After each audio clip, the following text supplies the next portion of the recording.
ಶ್ರೀ ಶಿವಲೀಲಾಮೃತ ಅಧ್ಯಾಯ 1 ಶಿವಪಂಚಾಕ್ಷರಿ ಮಹಿಮೆ. ಶ್ರೀ ಗಣೇಶಾಯ ನಮಃ.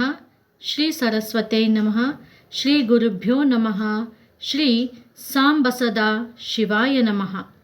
ಆದಿ ಅನಾದಿ ಮಾಯಾತೀತನಾದ ಪುರಾಣ ಪುರುಷನೇ, ಸರ್ವ ಜಗತ್ತಿನ ಮಾಯಾಚಕ್ರವು ನಿನ್ನ ಇಚ್ಛೆಯಂತೆ ತಿರುಗುತ್ತಿದ್ದು ನೀನು ಅವಿನಾಶಿಯಾಗಿರುವೆ.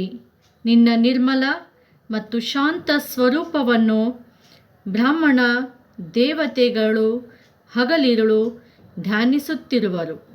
ತ್ರಿಲೋಚನನು ತ್ರಿಗುಣಾತೀತನೂ ಆದ ನಿನ್ನನ್ನು ವೇದಗಳೂ ಸಹ ವರ್ಣಿಸಲು ಅಶಕ್ಯವಾಗಿರುವಾಗ ನನ್ನಂತಹ ಪಾಮರನು ಏನೆಂದು ವರ್ಣಿಸಲಿ? ವ್ಯಾಸ ಮಹರ್ಷಿಗಳ ಶಿಷ್ಯರಾದ ಸೂತ ಮುನಿಗಳು ನೈಮಿಷಾರಣ್ಯದಲ್ಲಿ ಹೇಳಿದ ಶಿವಲೀಲಾಮೃತವನ್ನು ಅಲ್ಪಮತಿಯಾದ ನಾನು ನಿಮಗೆ ಯಥಾಶಕ್ತಿ ವಿವರಿಸುವೆನು. ಯಾರು ಶಿವಚರಿತ್ರೆಯನ್ನು ನಿರ್ಮಲವಾದ ಅಂತಃಕರಣದಿಂದ ಪಠಣ ಮಾಡುವರೋ ಹಾಗೂ ಶಿವಪಂಚಾಕ್ಷರಿ ಅಥವಾ ಷಡಾಕ್ಷರಿ ಬೀಜ ಮಂತ್ರವನ್ನು ಜಪಿಸುವರೋ ಅವರ ದಾರಿದ್ರ್ಯ ಭಯ ಶೋಕಗಳು ನಾಶನ ಹೊಂದಿ ಅವರು ಎಲ್ಲ ಪಾತಕಗಳಿಂದ ಮುಕ್ತರಾಗುವರು. ಪೂರ್ವದಲ್ಲಿ ಮಥುರಾ ನಗರದಲ್ಲಿ ಯಾದವ ವಂಶದಲ್ಲಿ ದಾಶಾರ್ಹನೆಂಬ ಅರಸನು ಆಗಿ ಹೋದನು. ಅವನು ಬಹಳ ಸದ್ಗುಣಿಯಾಗಿದ್ದನು, ಅತಿ ಉದಾರನಾಗಿದ್ದನು. ಆತನು ಬಿಚ್ಚು ಮನಸ್ಸಿನಿಂದ ಎಲ್ಲರ ಸಂಗಡ ಪ್ರೀತಿಯಿಂದಲೂ ನಯ ವಿನಯಗಳಿಂದಲೂ ನಡೆದುಕೊಳ್ಳುತ್ತಿದ್ದನು. ಆತನು ರಾಜರಲ್ಲಿ ಸಾರ್ವಭೌಮನಾಗಿದ್ದನು. ಆದ ಕಾರಣ ಎಲ್ಲ ಅರಸರು ಆತನಿಗೆ ಕಪ್ಪು ಕಾಣಿಕೆಗಳನ್ನು ಇಟ್ಟು ಮಾನ ಮರ್ಯಾದೆ ಸಲ್ಲಿಸುತ್ತಿದ್ದರು. ಈತನು ತನ್ನ ಪ್ರಜೆಗಳನ್ನು ಹೊಟ್ಟೆಯ ಮಕ್ಕಳಂತೆ ಪಾಲಿಸುತ್ತಿದ್ದನು. ಪ್ರಜೆಗಳಾದರೂ ನಿರಂತರವಾಗಿ ಆತನ ಕಲ್ಯಾಣವನ್ನೇ ಬಯಸುತ್ತಿದ್ದರು. ಕಾಶಿರಾಜನ ಮಗಳಾದ ಕಲಾವತಿಯ ಸಂಗಡ ಆತನ ವಿವಾಹವೂ ಆಯಿತು. ಅವಳು ಅತಿ ಸುಂದರಳು, ಧರ್ಮಪರಾಯಣಳು, ರಾಜನಂತೆ ಸರ್ವ ಸುಗುಣ ಸಂಪನ್ನಳು ಆಗಿದ್ದಳು. ಒಂದು ದಿನ ದಾಶಾರ್ಹ ರಾಜನು ಕಾಮಾತುರನಾಗಿ ಅವಳನ್ನು ಕರೆಯಲು ಅವಳು ಅವನಿಗೆ ಅನೇಕ ರೀತಿಯಿಂದ ಬುದ್ಧಿಯ ಮಾತುಗಳನ್ನು ಹೇಳಿ ಅವನ ವಿಷಯ ವಾಸನೆಯನ್ನು ಕಡಿಮೆ ಮಾಡಲು ಯತ್ನಿಸಿದಳು. ಮಹಾರಾಜನೇ, ನಾನು ಈಶ್ವರನ ಆರಾಧನೆಯನ್ನು ಮಾಡುತ್ತಾ ಸರ್ವಕಾಲದಲ್ಲಿಯೂ ವೃತಸ್ಥಳಾಗಿರುವೆನು. ಕಾರಣ ನನ್ನನ್ನು ಸ್ಪರ್ಶಿಸಬೇಡ. ಪ್ರೀತಿ ಇಲ್ಲದವಳನ್ನು, ರೋಗಗ್ರಸ್ತಳಾದವಳನ್ನು,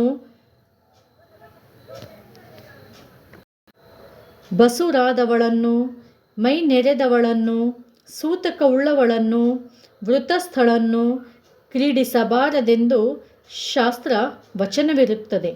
ಈ ಪ್ರಕಾರ ಅವಳು ಪತಿಗೆ ಬಗೆ ಬಗೆಯಿಂದ ಹೇಳಿದರೂ ಆ ನೃಪಾಲನು ಕಾಮಾತುರನಾದುದರಿಂದ ಈ ಯಾವ ಮಾತುಗಳನ್ನೂ ಆಲಿಸದೆ ಅವಳನ್ನು ಆಲಿಂಗಿಸ ಹೋದನು. ಕೂಡಲೇ ಆತನ ಶರೀರವು ಕಾಯ್ದ ಕಬ್ಬಿಣವನ್ನು ಮುಟ್ಟಿದಂತೆ ಸುಡಹತ್ತಿತು. ಆಗ ದಾಶಾರ್ಹನು ಭಯದಿಂದಲೂ ಆಶ್ಚರ್ಯದಿಂದಲೂ ಕೂಗಿದನು. ನಂತರ ಕಲಾವತಿಯು ಮುಗುಳು ನಗೆ ನಗುತ್ತಾ ಪತಿಗೆ ಇಂತೆಂದಳು: ಎಲೈ ಅರಸನೇ, ನಾನು ನಿಮಗೆ ನಿಜ ಸಂಗತಿಯನ್ನು ಹೇಳುವೆನು. ಅದಕ್ಕಾಗಿ ನೀನು ವಿಷಾದ ಪಡಬೇಡ. ನಾನು ಚಿಕ್ಕವಳಿದ್ದಾಗ ದುರ್ವಾಸ ಋಷಿಗಳು ಬಂದು ಮಂತ್ರಗಳಲ್ಲಿ ಶ್ರೇಷ್ಠವಾದ ನಮಃ ಶಿವಾಯ ಶಿವಪಂಚಾಕ್ಷರಿ ಮಂತ್ರವನ್ನು ಉಪದೇಶ ಮಾಡಿದರು. ನಾನು ಸದಾಕಾಲದಲ್ಲಿ ಆ ಮಂತ್ರವನ್ನು ಜಪಿಸುತ್ತಾ ವೃತಸ್ಥಳಾಗಿದ್ದೇನೆ. ಆದ್ದರಿಂದ ನನ್ನ ಶರೀರವು ನಿಷ್ಪಾಪಿಯಾಗಿರುತ್ತದೆ.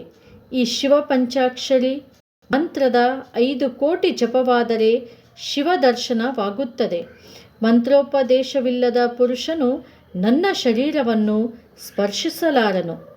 ನೀನು ಭಕ್ಷಣ ಮಾಡುತ್ತಿ. ಅದರಿಂದ ನಿನ್ನ ಮನಸ್ಸು ನಿನ್ನ ಸ್ವಾಧೀನ ಉಳಿಯುವುದಿಲ್ಲ. ಖಚಿತವಾಗಿ ಅನುಚಾರ ಘಟಿಸುತ್ತದೆ. ದೇಹವು ಅಪವಿತ್ರವಾಗಿರುತ್ತದೆ. ನಿನ್ನ ಕಡೆಯಿಂದ ಜಪ, ತಪ, ಶಿವಾರ್ಚನೆ ಮುಂತಾದವು ಯಾವುವೂ ಜರುಗುವುದಿಲ್ಲ. ಗುರುಸೇವೆ ಘಟಿಸಿಲ್ಲ. ಪರಮಾರ್ಥ ಸಾಧನೆ ಸಾಧಿಸಿಲ್ಲ. ಸದ್ಗುರುವಿನ ಕೃಪೆಯಿಂದ ನನಗೆ ವರ್ತಮಾನ, ಭೂತ, ಭವಿಷ್ಯ ಈ ಮೂರೂ ಕಾಲಗಳ ಜ್ಞಾನವಿರುತ್ತದೆ. ನೀನು ಮಾತ್ರ ದಾರುಣವಾದ ನರಕದ ಸಾಧನೆಯನ್ನು ಮಾಡಿರುವಿ ಎಂದು ನುಡಿದಳು. ಸತಿಯ ಈ ಮಾತುಗಳನ್ನು ಕೇಳಿ ಅವನು ಸದ್ಗತಿತ ಕಂಠನಾಗಿ ಹೆಂಡತಿಗೆ ನುಡಿದನು. ಯಾವ ಶಿವ ಪಂಚಾಕ್ಷರಿ ಮಂತ್ರದಿಂದ ನನ್ನ ಪಾತಕಗಳೆಲ್ಲ ಭಸ್ಮವಾಗಿ ನಾನು ಪವಿತ್ರನಾಗುವೆನೋ ಆ ಮಂತ್ರವನ್ನು ನೀನು ನನಗೆ ಉಪದೇಶಿಸು. ಅದಕ್ಕೆ ಕಲಾವತಿಯು, ಎಲೈ ರಾಜಶ್ರೇಷ್ಠನೇ, ಸ್ತ್ರೀಯರಿಗೆ ಪತಿಯೇ ಗುರು. ಆದ ಕಾರಣ ನಾನು ನಿಮಗೆ ಮಂತ್ರೋಪದೇಶ ಮಾಡಲು ಅಧಿಕಾರ ಉಳ್ಳವಳಲ್ಲ. ವಸಿಷ್ಠ, ವಾಮದೇವ ಇವರಂತೆ ಮಂತ್ರಜ್ಞರೊಳಗೆ ಶ್ರೇಷ್ಠರಾದ ಗರ್ಗ ಮಹಾಮುನಿಯ ಪಾದಾರವಿಂದಗಳಿಗೆ ಶರಣು ಹೋಗಿ ಅವರಿಂದ ಉಪದೇಶವನ್ನು ಹೊಂದಿರಿ ಎಂದು ಹೇಳಿದಳು. ದಾಶರನು ಕಲಾವತಿಯನ್ನು ಕರೆದುಕೊಂಡು ಗರ್ಗಮುನಿಯ ಆಶ್ರಮಕ್ಕೆ ಬಂದನು. ಮುನಿಗೆ ಸಾಷ್ಟಾಂಗ ನಮಸ್ಕಾರ ಮಾಡಿ ಕೈ ಜೋಡಿಸಿಕೊಂಡು ನಿಂತನು. ಮಹಾಮುನಿಯೇ, ಇಂದಿನವರೆಗೆ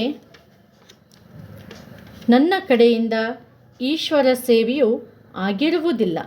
ತಾವು ಕೃಪೆ ಮಾಡಿ ನನಗೆ ಶಿವದೀಕ್ಷೆಯನ್ನು ಕೊಡಬೇಕು. ರಾಜನ ಉತ್ಕಟವಾದ ಇಚ್ಛೆಯನ್ನು ನೋಡಿ ಗರ್ಗಮುನಿಯು ಆ ದಂಪತಿಗಳನ್ನು ಯಮುನಾ ನದಿಯ ತೀರಕ್ಕೆ ಕರೆದುಕೊಂಡು ಹೋದರು. ಅವರಿಬ್ಬರಿಗೂ ಯಮುನಾ ನದಿಯ ತೀರ್ಥದಲ್ಲಿ ಸ್ನಾನವನ್ನು ಮಾಡಿಸಿದರು. ಅಶ್ವತ್ಥ ವೃಕ್ಷದ ಸಾನ್ನಿಧ್ಯದಲ್ಲಿ ಕರೆದುಕೊಂಡು ಬಂದರು.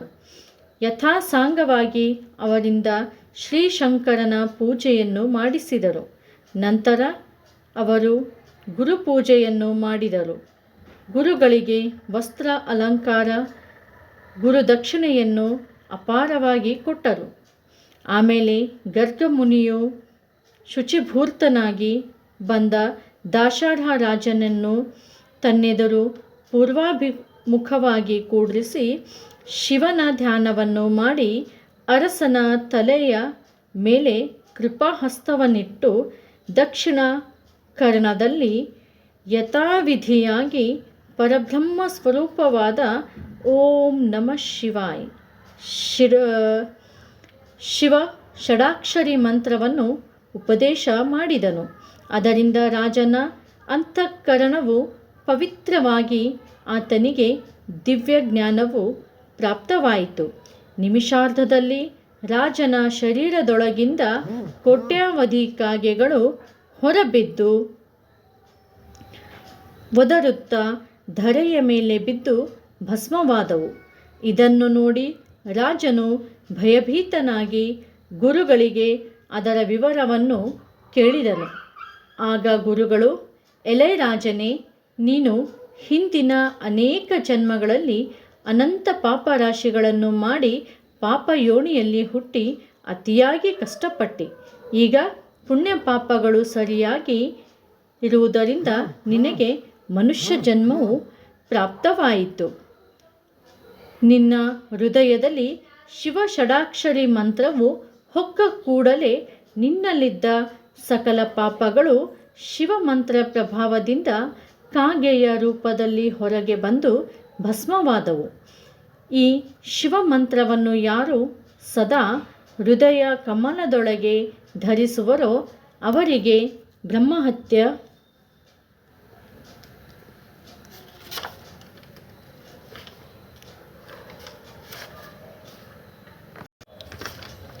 ಸುಧಾಪಾನ, ಶಿಶುಹತ್ಯ ಮುಂತಾದ ಯಾವ ಮಹಾಪಾತಕಗಳು ಸೋಂಕುವುದಿಲ್ಲ. ಈ ಮಂತ್ರದ 6 ಕೋಟಿ ಜಪವಾದರೆ ಶಿವ ಸಾಯುಜ್ಯವು ದೊರಕುತ್ತದೆ. ಈಗ ನಿನ್ನ ಶರೀರದೊಳಗಿನ ಪಾತಕಗಳು ಭಸ್ಮವಾದ ಮೂಲಕ ನೀನು ಶುಚಿಭೂರ್ತನಾಗಿರುತ್ತಿ. ಇನ್ನು ಮೇಲೆ ನೀನು ಸ್ವಸ್ತ್ರೀಯೊಡನೆ ಸುಖವಾಗಿ ವಿಹರಿಸಿ ಇಹದಲ್ಲಿ ಸೌಖ್ಯವನ್ನು ಪರದಲ್ಲಿ ಮುಕ್ತಿಯನ್ನು ಹೊಂದುವಂತನಾಗುವಿ. ಗರ್ಗಮುನಿಯ ವಾಕ್ಯವನ್ನು ಕೇಳಿ ರಾಜನು ಪರಮಾನಂದಿತನಾಗಿ ಗುರುವಿನ ಪೂಜೆಯನ್ನು ಮಾಡಿ ಗುರುದಕ್ಷಿಣೆಯನ್ನು ಅರ್ಪಿಸಿ ಗುರುವಿನ ಅಪ್ಪಣೆಯನ್ನು ಪಡೆದು ತನ್ನ ರಾಜಧಾನಿಗೆ ಮರಳಿದನು. ಆತನು ಸುಖದಿಂದ ಬಹುಕಾಲದವರೆಗೆ ರಾಜ್ಯ ಭೋಗಾದಿಗಳನ್ನು ಅನುಭವಿಸಿ ಅಂತ್ಯದಲ್ಲಿ ಮೋಕ್ಷವನ್ನು ಪಡೆದನು. ಹೇ ಮುನಿಗಳೇ, ಸಮಸ್ತ ವೇದಗಳಿಗೂ ಉಪನಿಷತ್ತುಗಳಿಗೂ ಪುರಾಣಗಳಿಗೂ ಭೂಷಿತನಾದ ಓಂ ನಮಃ ಶಿವಾಯ್ ಎಂಬ ಷಡಾಕ್ಷರಿ ಮಂತ್ರವನ್ನಾಗಲಿ ಅಥವಾ ನಮಃ ಶಿವಾಯ್ ಎಂಬ ಪಂಚಾಕ್ಷರಿ ಮಂತ್ರವನ್ನಾಗಲಿ ನೀವು ಸದಾ ಕಾಲದಲ್ಲಿ ಜಪಿಸಿ ನಿಜಾನಂದ ಪದವಿಯನ್ನು ಹೊಂದಿರಿ ಎಂದು ಸೂತ ಪುರಾಣಿಕನು ಶೌನಕಾದಿ ಋಷಿಗಳಿಗೆ ಹೇಳಿದನು. ಸ್ಕಂದ ಪುರಾಣೋತ್ತರ ಬ್ರಹ್ಮೋತ್ತರ ಖಂಡದಲ್ಲಿಯ ಇತಿ ಶ್ರೀ ಶಿವಲೀಲಾಮೃತ ಶಿವ ಪಂಚಾಕ್ಷರಿ ಮಹಿಮಾ ಪ್ರಥಮೋಪಾಧ್ಯಾಯ ಶ್ರೀ ಸಾಂಬ ಸದಾಶಿವಾರ್ಪಣಮಸ್ತು.